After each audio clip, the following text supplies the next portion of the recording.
Hello, my name is Emily and I'll just be guiding through a little playthrough of responsible fishing in Western Australia. This is a resource retrieved from Scoodle and I'll just guide you through. So just as an overview, it does display the different types of fish you can catch, the bag limits, and just for the students to write an article on what they've learnt.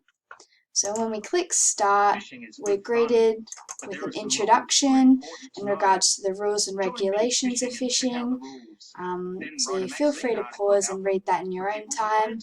Clicking continue. So we just need to click on the rod to catch a fish, and we'll do that now. So we've caught a fish now and we just need to identify what it is. And so that looks like it is a brown trout, matching it up. So now we're just looking at the actual information to make sure we're not breaking any rules. So clicking OK, we can read the size limits in our own time and measuring fish. Okay, so we do need to select the chart and to measure if it's undersized. So it's definitely under 30 centimeters. And that's, we've identified it's a brown trout. It needs to be a minimum of 30 centimeters. So that means we have to release the fish, where he says it's a good decision. Okay, so we just need to prepare the article, and it's also adding in informal information. So it is against regulations to keep fish that are undersized. Undersized fish must be returned to the water so they can grow to breeding size. Okay, so we'll just go back to boat. Moving forward, that it is a repetitive process, catching a fish, reviewing the size of the fish and the bag limit of what's been caught.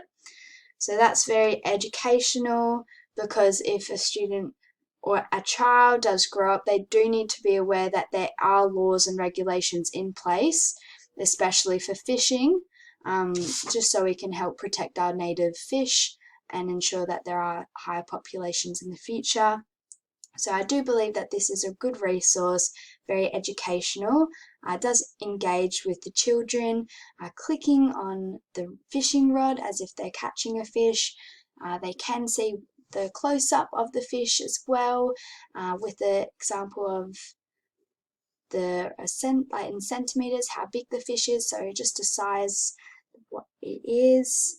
I do believe it is immersing. The only thing that I would add as improvement or to build up on, just the tone of the voice. Just we do have a little speaker button there, and I do find it's just a recorded voice. It's nothing that will, wow, look at this, that will actually immerse the kids. So that's something to build on in the game. It is effective for kids, just so that it is confronting whether we need to release the fish or catch, and we can bag it. But at the end of the activity, students are encouraged to write their own article. It does divide it up into sections, so with the headings, articles, and arguments, and a summary, and it'll provide students with a template for them to fill out. But thank you for listening.